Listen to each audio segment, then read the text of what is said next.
everyone, and happy World Oceans Day week.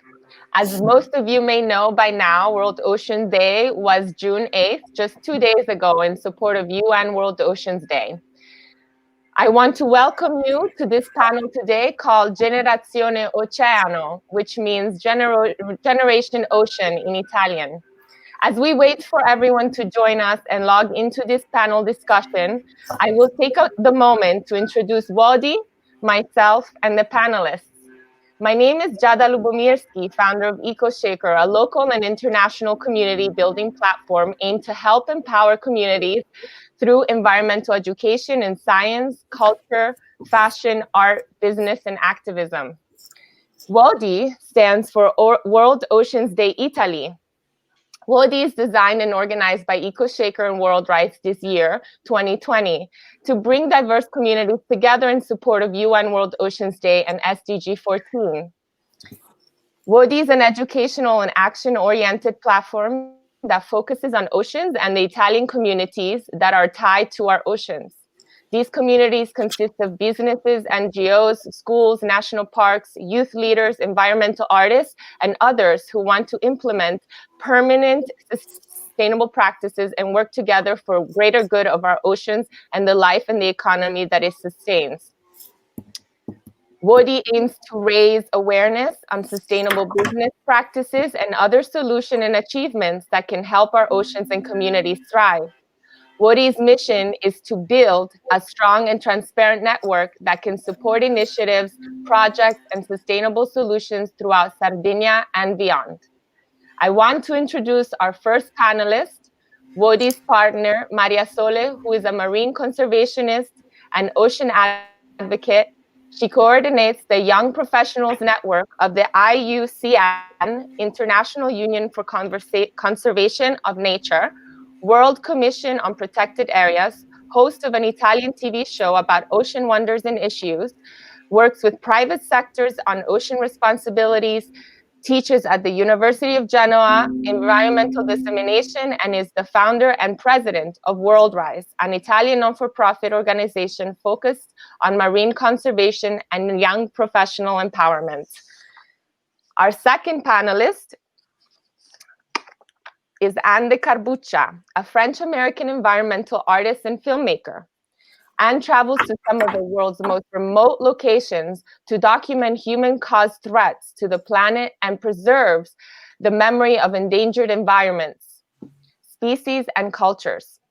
Her debut short film, One Ocean, was presented at the 75th Venice International Film Festival in 2018 and at other film festivals around the world in 2019. Anne hopes her art and films will engage diverse communities and generations of people from around the world and promote sustainable behaviors.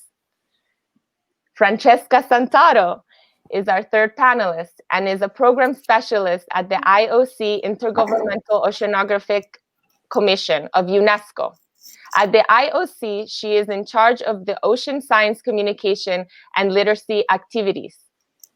Francesca previously coordinated the setting up of the tsunami early warning system for the Northeastern Atlantic, Mediterranean, and connected seas.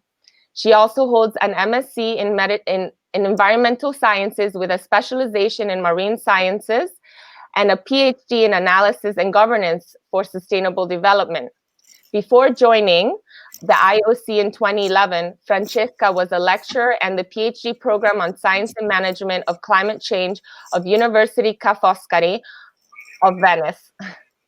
Previously, she collaborated with several research centers, such as the Italian National Council of Research, the European Commission Joint Research Center, and the Center of Integrated Assessment and the Sustainable Development of the University of Maastricht. Wow, these resumes are bananas, and I am so honored to be here with you three inspiring ocean sheroes, and I am honored to present and let Mariasole take the floor and give us the news about Generazione Oceano and much, much more.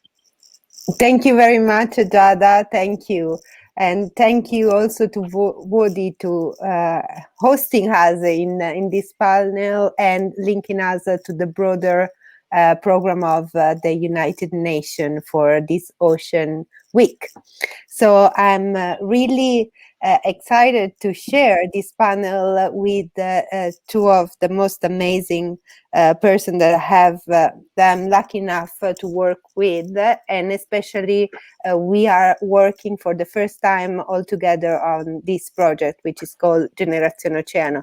But this program and project is part of a bigger movement, and today we aim to uncover part of it. And I am also very happy that last year we shared the same stage at the United Nations. So last year we were all together in New York celebrating World Ocean Day. And the theme last year was gender and ocean.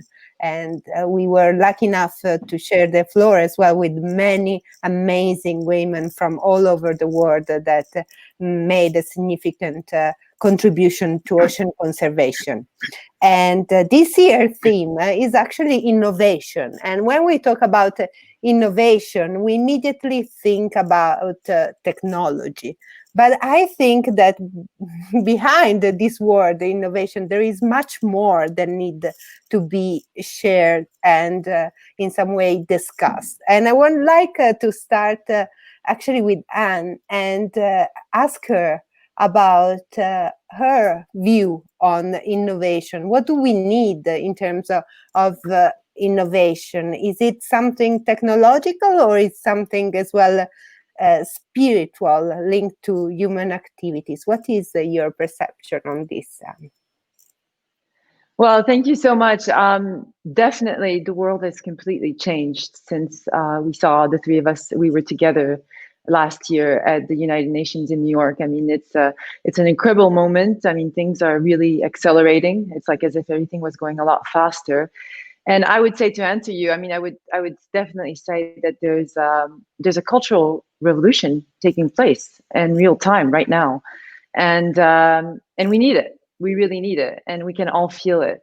In my experience, I've been working a lot on this film, on this documentary that I've been doing for 2 years, and I've been on the front line a lot. So I've been getting really a really strong sense of what's going on out there, and I can tell you that these innovations, these moments of change, these change makers are out there, and they're everywhere, from the local to the global, from the global to the local.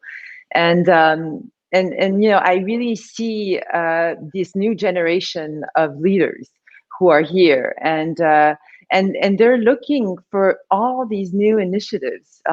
They're being very creative about it, whether it's on the scientific field or on the local field or in the cultural field.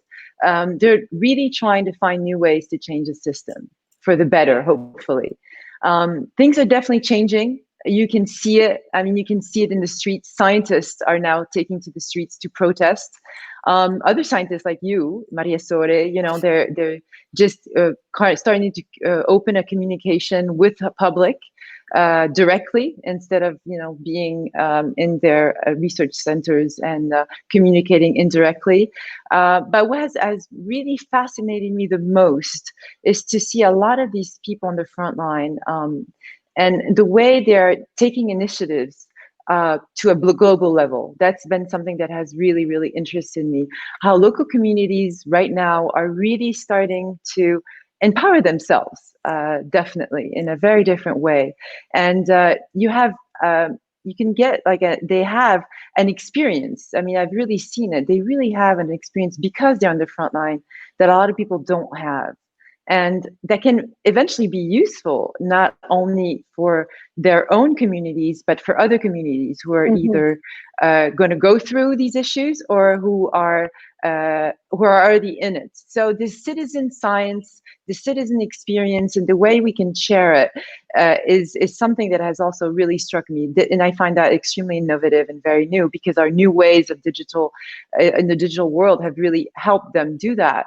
The other thing that I recount in the film is how these young Earth protectors, I call them Earth protectors, are also most of them have never really finished. They've never had, have never really studied. Most of them have stopped school between 14 or 15 years old, but in an extraordinary way, now they're actually teaching. They're going to universities, they're going to bigger cities, and they're teaching. They're sharing their experience in universities. So in many ways, there's already a lot of these people who are contributing to the new movement for the oceans, for the new ocean generation.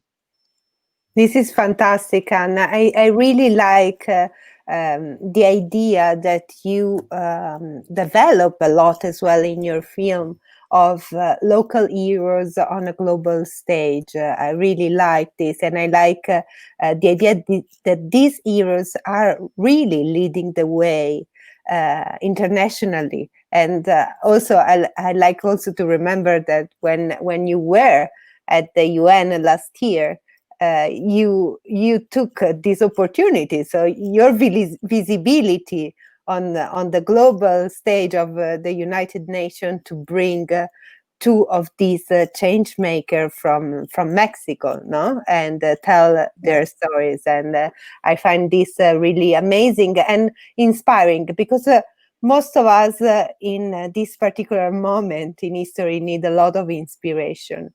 And inspiration can come a lot from new generation. And also at the global level, I know that IOC is doing a lot to inspire the new generation in schools as well through ocean literacy, because this is something that we really need to kind of integrate in the texture of our society since the early age. And maybe, Francesca, since you are leading this program for UNESCO, can you tell us a little bit more about ocean literacy and what's behind this amazing idea?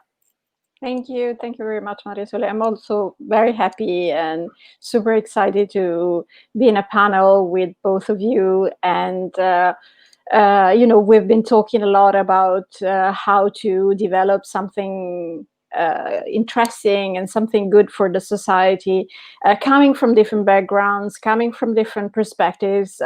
We always, stress that this is our strength. And this is also what we try to do when going to schools. The Intergovernmental Oceanographic Commission of UNESCO is leading this internationally, this ocean literacy program that started towards the end of the 20th century. And it was just a group of scientists and educators that realized that it was very little ocean science in school. I think we all remember, maybe our generation, that, where we were in high school, there was very little ocean knowledge. Maybe we were studying the planets, we were studying the stars, but we were not studying the ocean, which is actually, the defining physical feature on this planet. And so this group of scientists and educators, they just, gathered together. They did a lot of workshops, online workshops as well, and they started to develop this idea of ocean literacy. So it's an approach, it's a goal, actually. The goal is increasing the ocean literacy of the society through a framework that is made of 7 essential principles that I like to call the ABC of ocean knowledge. So these are the building blocks.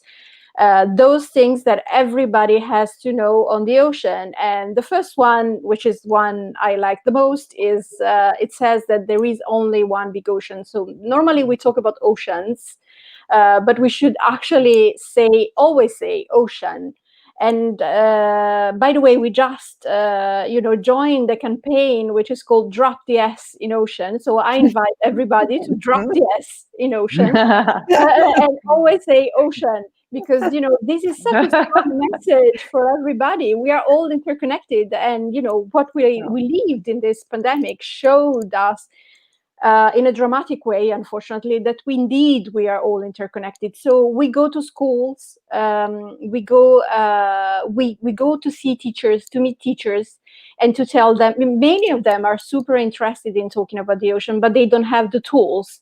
They don't know how to do that, because ocean is not part also of the training that teachers have to do to become teachers and educators. So we go to schools, we talk with teachers, and we give them ideas to develop activities, to do that in a fun way, and also to do that in an interdisciplinary way. This is something that's very dear to my heart.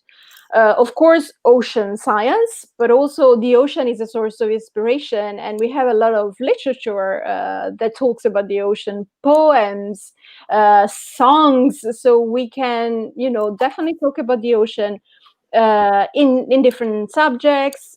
We can promote interdisciplinarity, and I think this is again a very strong message, because the ocean is part of our life. And I know also for Anne, education is very dear to her heart, and she also takes her message to the younger generation. This is a kind of like bottom-up movement that we want to create. We want the new generation to be aware of the ocean, of the importance of the ocean, of the threats that the ocean has to face, and how we can work together to face those threats. I think this idea of talking to students, talking to teachers is kind of like expanding a little bit now, because we realize that for sure we have to work with the new generations, but we also need a change now.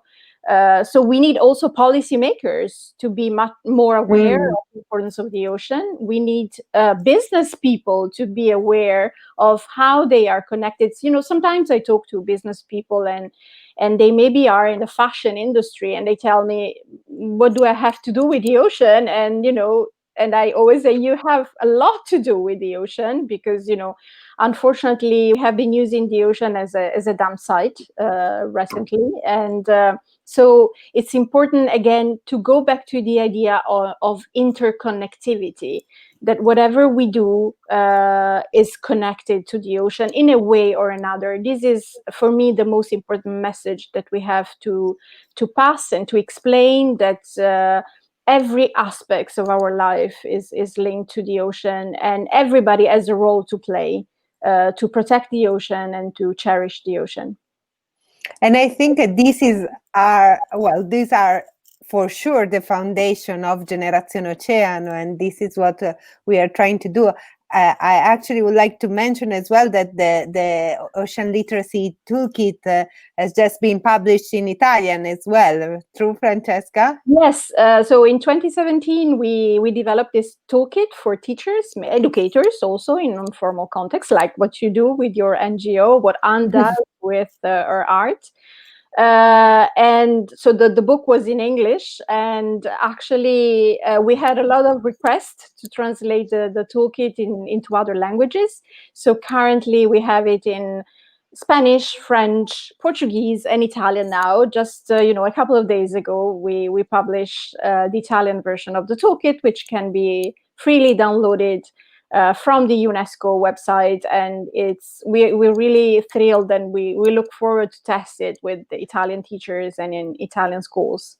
This is amazing, Francesca. Such an asset for many of us working for environmental education, but I also an incredible tool for teachers, for people that don't know about the ocean and in some way have this book to guide them through the process of knowledge sharing, and so it's amazing.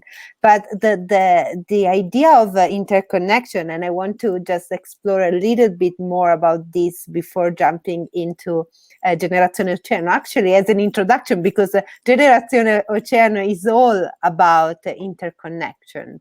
And I like to just pick the brain of Anne on this, because I know that the fact that everything is connected concerning the environment, but beyond that is also one of the big theme of your documentary as well. Would you like just to say something about this, Anne? About the connectivity? Yes, the connectivity. Yeah, well, it's definitely. I mean, it's. I think the strongest message, and Francesca explained it really well. It's of course we can talk about the ocean and love the ocean, but sometimes you can be living, for example, like in the case of my film in Siberia, in Siberia, where you've never seen an ocean, and by protecting the trees and by protecting those extraordinary forests, you're helping the ocean. So the interconnectivity, when I see it on the ground, is everywhere, and you see it, and you get the sense. It's just that very unfortunately, and that's going to probably change now with Generazione Oceano, and the Ocean Literacy Project is to really, through education, through different types of awareness, through art, through communication, is to really explain and show to people that you may have never seen an ocean, but you can make the difference for it.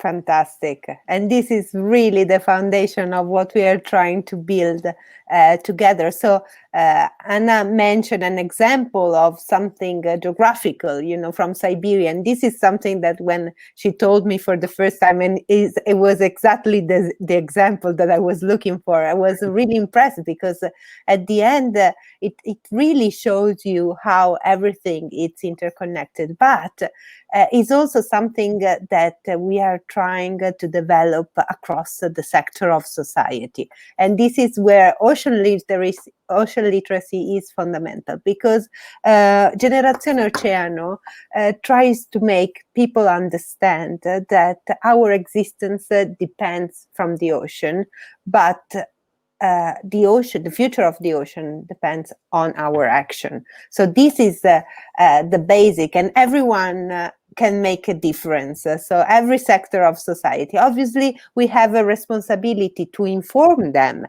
And this is where ocean literacy comes in hand, because it's not just a toolkit that can be used for environmental education in school, but can really inform different sector of society. And Generazione Oceano aims to unite them all. And we are trying to build this movement in Italy, but this is part of a much bigger effort that is international and it's global. And every country will have their Generazione Oceano. So it will be Generazione Oceano in Spain. Yeah. How will it be in French, Anne? Help me. Génération Océan. Génération Océan in French. So, this is amazing. And what we are trying to do in Italy is something really outstanding. And I just would like to take this opportunity to mention and recognize the amazing group of people that we are working with, because each one of us bring their own expertise and set of skills to the group, but united, really, we can make a difference. So I like to acknowledge all our friends of the organizing committee from the media. So this is really important, because if we want to inform the community, we need to have a strong media support. So Diana, Chiara, Daniele, but also we have Alessio coming from a health background, because now Francesca is going to tell us a little bit more about how this Generazione Oceano effort fits into the broader themes of the UN Decade for Ocean Science for Sustainable Development. Then we have Livia Pomodoro, an amazing woman that will host the first presentation event that will take place at the 22nd of October in Milan, in her theater, where she aims to give accessibility to theater to everyone. So there is no ticket to get into Livia Pomodoro, the Noma Theater. So, and the Milan Center for Food Law and Policy, CMCC, so the European Center for Climate Change, Euro-Mediterranean. Exactly, Euro-Mediterranean Center for Climate Change. So we are really, really lucky to work with an amazing group of people, and we are trying to build this movement in Italy. The kickoff will be in October, but we will work towards the official presentation of the event that fits under the big umbrella of something really special happening in all over the world, because the UN has decided to dedicate the next decade from 2021 to 2030 to ocean science for sustainable development. This is itself a revolution. So Francesca, can you tell us a little bit more about this? Yeah, absolutely. I mean, of course, we are very excited that, the UN, so all the countries in the world that recognize that ocean science is key for the future and for sustainable development. So in 2017, it was a fantastic year for the ocean. And there was, you have to think that in 70 years of history of the UN, there has never been a conference fully dedicated to the ocean, but actually in 2017 there was the first ever conference dedicated to the ocean. And we, as IOC of UNESCO, decided to put forward this idea of having a decade of ocean science for sustainable development. And we were supported by a lot of countries, of course, governments, but also NGOs, research centers, business people. We really were able to gather a lot of people under this idea of having a decade of ocean science. So in December 2017, the General Assembly of the United Nations declared the UN Decade of Ocean Science, and we were mandated to coordinate the planning phase of the decade. So 2 years to think about what we have to do in the next 10 years to really harness the potential of the ocean, harness the potential of science, and showing to people why science is so key for everybody, and why science is not something abstract that or something too difficult, but it's something really close to everyone. And so we were thinking it was quite of a challenge, and we were super happy, but also at the beginning a little bit puzzled how we can make this decade different. Because since 1960 the UN has declared 45 thematic decades. So what is different in this decade? The difference is that we want this decade to be transformative and inclusive. As we said, we want everybody on board. And also to kind of like find a hook for everybody to really understand this connection between ocean science and their lives. We thought what people care about, and people care about their security, they care about their food, and they care about their health. So we thought, we in order to attract the attention of people, we might focus on these three main topics. So security. What is the biggest threat to the security of this planet? I think now everybody is aware of that. It's definitely climate change. Climate change is happening. Is not something that will happen in 100 years from now. Is happening around us, and is threatening for sure the security of coastal communities. A year ago, more or less, the IPCC, which is the Intergovernmental Panel for Climate Change, published a special report on ocean and cryosphere, and they basically said, the things that we are talking about since years, like sea level rise and ice melting, these things are happening much faster than we thought. So we might find ourselves in a very difficult situation, and we should be prepared on how to limit the impacts of climate change. And second thing, food. On a general and on an average, 60% of our protein intake comes from the ocean. And there are communities around the world in which this percentage is much higher. And then, health. And not many people think that there is a strong connection between our health and the health of the ocean, but there is a strong connection there. And, exploration. we normally think about the space. There is this dream of people, of human beings, to go to the moon, to discover Mars. But actually, we know more of the moon and of Mars than we know about the ocean. So we have mapped at a good resolution only 5% of the seafloor. We don't know basically the 95% of the bottom of the, as I said before, the defining physical feature of this planet. 70% of this planet is covered by ocean, and we still don't know a lot about the deep floor in particular. And yesterday, we were amazed by this news of a woman, an astronaut, who was the first ever woman to go on moon, and she always also managed to be the first woman to go in the deepest part of the ocean. So the Marianas Trench, which is like more than 10,000 meters depth. Also people don't think about that. That there is a lot to be discovered. That the seafloor is so deep. And there are so many species that we still need to discover. And these species, to go back to what I was saying before, they might be the solution for some of our problems. Because in the deep sea, there are extreme conditions. We are talking about a lot of, big pressure, low temperature, or extremely high temperature. And the organisms, they have to adapt. They have to live in this very strange situation. So they have to adapt and to maybe develop some specific substances.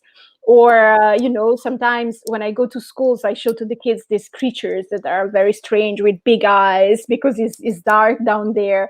But also, the more and more we are finding out that those substances that are produced by these organisms can be used as, to develop treatments, to develop medicine.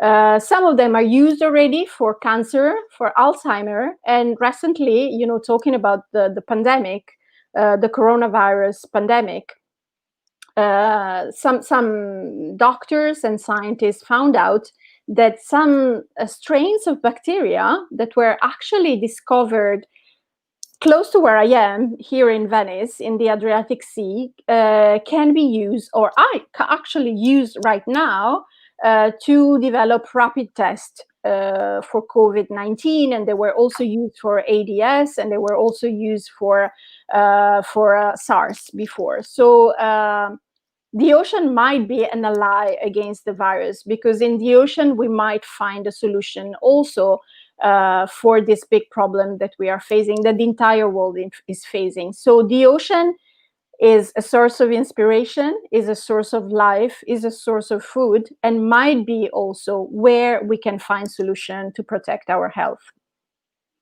Amazing. This is something really important, what was discovered in the Adriatic Sea. But so imagine, we just explored 5% of the ocean floor. We have more detailed map of the moon and Mars than our own planet. In this 5%, we managed to find enzyme and microbes that can help us in the diagnostic test of COVID and other pandemic, and potentially can represent the solution as well. So this is something that could be a good lesson to learn. We discovered just 5%. In this 5%, we managed to have something that potentially is a lifesaver for many people. And imagine what the other 95% could provide us with. But I think that another aspect that this pandemic and the health crisis that we experience taught us is kind of getting more familiar with the word adaptation. Adaptation is kind of something that as scientists we use a lot with mitigation concerning climate change, but it's a kind of an abstract concept, and for many of us. But I think that with COVID-19, we managed to actually give a meaning to that word. And I like to ask Anne more about this, because I know that adaptation is another keyword of your art and your film as well. Yeah, well, definitely, the concept of adaptation has grown a lot since we've been in the pandemic. I mean, it's really something that I think we all kind of know about, and it's clearly a concept that everybody can feel. It's not something that you can just imagine. It's something that you know about, and that's a huge change, because when I started filming my documentary and I started talking about those concepts, people never really understood what I meant. They understood the idea, but they didn't really understand what that really felt to be an adaptation. So of course, there's negative sides to adaptation. We're going through, or we have gone through, a negative part of adaptation. But and I've seen it from my film. I mean, there's a lot of negative parts of adaptation. I mean, you can see it in this image, for example, where in Japan right now, they're fighting the ocean. There's certain regions where they need to fight the ocean, or they feel that they need to fight the ocean, and they're bringing up walls and to protect themselves from the ocean. But there's also, I think, and that's what I'd like to portray also in the film, is there's also this positive side to adaptation. And as Francesca was saying, I mean, our ocean floor has yet to be explored, but it's also huge. It's it's the biggest element of our planet as the ocean, and certainly of our biosphere. And it's definitely, there's new horizons that we could imagine, for example, for food and to feed people. And the image that you just saw is we're inventing ways of creating agriculture underwater. And there's a lot of space down there, and that could be eventually a way of finding solutions against horizontal agriculture and on the ground, which is, as we know, so polluting for the ocean and so damaging. So, yes, adaptation is it's incredible. And so we need to push for the positive. We need to adapt. That's a fact, and I think everybody knows it now, and we're all aware of it. So now it's just a question of deciding how we're going to adapt and find the positive ways of adapting, and there are a lot of them out there. I mean, in terms of innovation, this is when adaptation meets innovation. The example that you just that you just provide is it's really amazing, and obviously can bring. Those are also the type of solution that the ocean can provide us with. So it's fundamental. But I think it's also fundamental on the role that art plays into facilitating the delivery of the message, and you are a master of that. Can you tell us a little bit more how you use this to inspire people? Because this is eye-opening. It's something. Art has this power to really be the change. So can you tell us a little bit more about how you do it, Anne? Well, thank you so much, Mariasole. I mean, I think there's definitely a growing sense, and it's not only me, it's everywhere. There's a growing sense that art and culture can be and are already a very efficient way of sharing our environmental message, and also to create awareness. It's sometimes using beauty, using positive emotions, aesthetics is also a way of conveying something that can be quite powerful. I mean, for me today, the cultural world has a responsibility. The entire cultural world has a responsibility to contribute and help to inspire people. It's definitely something that they must do, and that I'm trying to do in my own little way. And there's a lot of other people who are contributing, but we have to do it together. In my case, I collaborate both with people on the front line, as I was telling you about, my earth protectors, and scientists and researchers. And that's what we're doing right now, right? I mean, this is, we're all coming from different dimensions, and we are collaborating together. And we can do it through art, we can do it through research, and that's really innovative, and that's it's key. It's really about the collective. And And it's really the collaboration between all of us, that famous collective, that famous movement, that will definitely permit to create that generation for the oceans and for the future. Amazing. It is indeed. So I think that in 40 minutes, which is more or less how long this panel is going to last, and we see if we have any key question, but we tried to just unveil some of the key aspects of what we will be working on for the next 10 years. Guess what? We have 10 years to get prepared. Exactly, get ready, Italy first, and then the whole world. And this is amazing, and I think it's also something that highly motivates me as well, is the fact that in Italy we have a lot of excellence in terms of ocean science, in terms of ocean literacy, in terms of artists like Anne that in some way try to work together and deliver the message. So I really hope that for once Italy can be a best practice for the rest of the world in building this movement and showcasing this unifying power of the ocean, because the ocean is true that in some way separates land, but it's, if you look at it on the right side, it just unites them all. So it's the great unifier, as Francesca mentioned before. So I like now to call back Giada on board, because obviously we are a collective and we all work together. And so, Giada, what do you think about the panel? Do we have any question, or what are your views?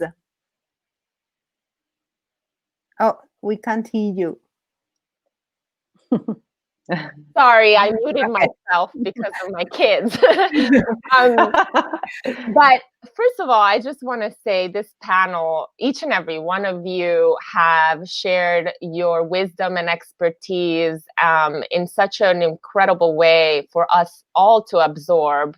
And so I just want to say thank you so much to each and every single one of you who are literally working and dedicating your lives to education, to activism, to science. And if it wasn't for women like you, I feel like education would be down the drain.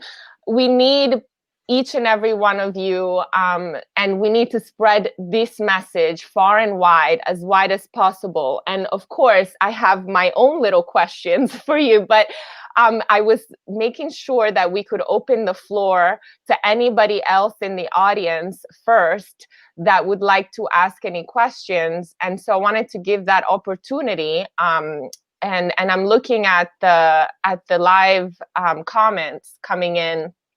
And so please, if you have any questions for our panelists today, let us know. I know some people wanted it to be bilingual. I was reading in the in the comments section. That's Mariasole's fans. That's like one of the biggest issues. Mariasole. It's like trying to figure out how to get technology to do a live bilingual situation. We will get there. But so this comment is from another amazing woman from Brazil, that she's trying to do the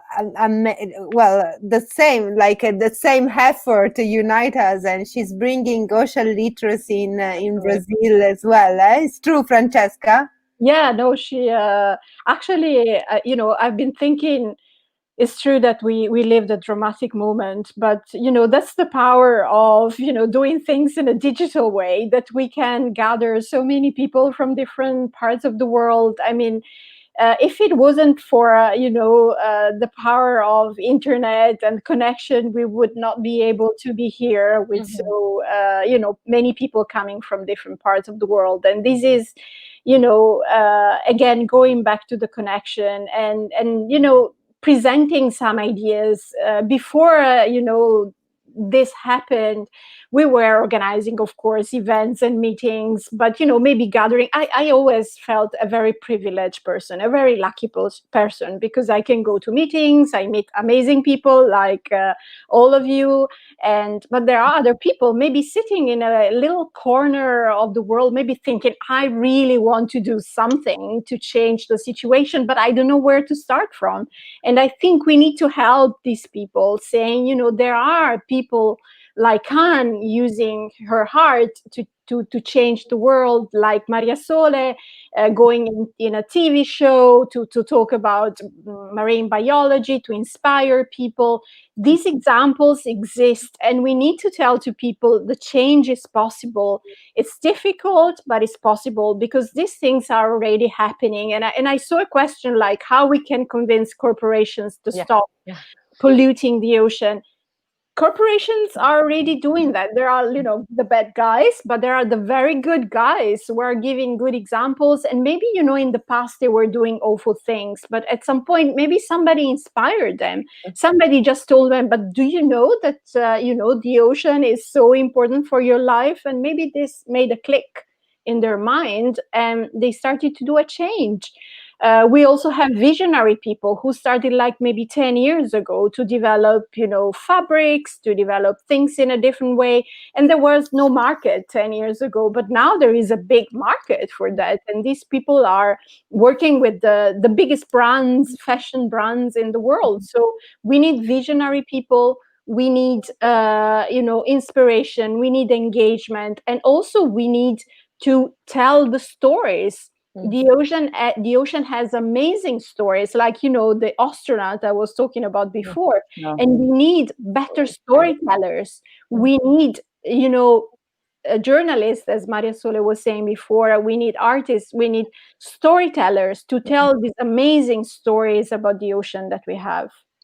I think this is a very, very important point, and let me just put it back into the global effort, because we have these amazing things that are the Sustainable Development Goal. But there is one sentence that unites them all, and is no one should be left behind. This is a very important approach that the unifier. We cannot anymore work in silos. We cannot anymore work someone for environmental conservation and the other one for the private sector. We need to talk with each other. And we might not be able to change every single reality, but maybe we are able to change some of them. Absolutely. For sure. And we can't forget that we can vote with our dollars, our euros, our money. And I think that's why corporations are listening now, because more people are being conscious about how they spend each and every dollar, and and they're being very, very aware of where their dollar is going, who it is affecting, and what it is affecting. So I do think corporations are shifting to a better solution, but of course we got to pressure them and keep going. Yes, and I would add one last thing. I would add one last thing is obviously social justice is very much linked to the future of the ocean, and obviously Francesca and Mariasole have been working on that a lot. But I can see it again on the front line. It's the ocean is key, and we cannot have any type of social justice if we don't also take care of the future of the ocean. Absolutely. Yeah. I mean, I just wanted to say, our Shiro is Sylvia Earle, the most famous oceanographer, and she always says people have superpowers. So we need to tell to people that they have superpowers when they go to do their shopping, when they vote, especially when they vote. People, they have to think and listen to what these politicians are saying and what are their ideas about our future. So I know we should not also put too much pressure on people, or to say that it's all about people, because it's also about decisions. But people have to be aware of the power they have. I love this idea of superpower. Yeah, absolutely. And I know somebody in the audience wants to ask where they could see Anne's film. So I want to make sure that we point that out, so we can give the audience. We will now wrap up, but we will make sure that we answer to all these questions. And luckily enough, Anne's film is available right now, right, Anne? My short documentary One Ocean is available, so that's something that we can. There's going to be a link online, and I think that it's on our Facebook pages and Instagram, and it's also on the World Ocean Days page online. So that's my short documentary. The film I was talking about now, that it's a new one, which is a new one, is hopefully going to come out in 2021 if the planet and the world and the energies that are happening right now let me finish the film. That's like fingers crossed for 2021. Amazing. So let me just point out that this is a sort of a soft launch of Generazione Oceano, which is mainly directed to the Italian public. So we will make sure we have also an opportunity to engage in Italian with the Italian public. But we were really privileged to have, also thanks to the work that Giada did with Woody, this stage of the United Nations for the World Ocean Week to talk about our initiative. So make sure you follow Generazione Oceano on Facebook and on Instagram at Generazione Oceano. So we will kick off soon, and we look forward to welcome you on board. So thanks, everyone. Thank you to the panelists and all who joined our panel discussion today, and to the teams that made this panel possible. Keep inspiring the world. Thank you. Thank you so much. Bye. Bye. Thank you. Ciao, ciao. Ciao. Ciao.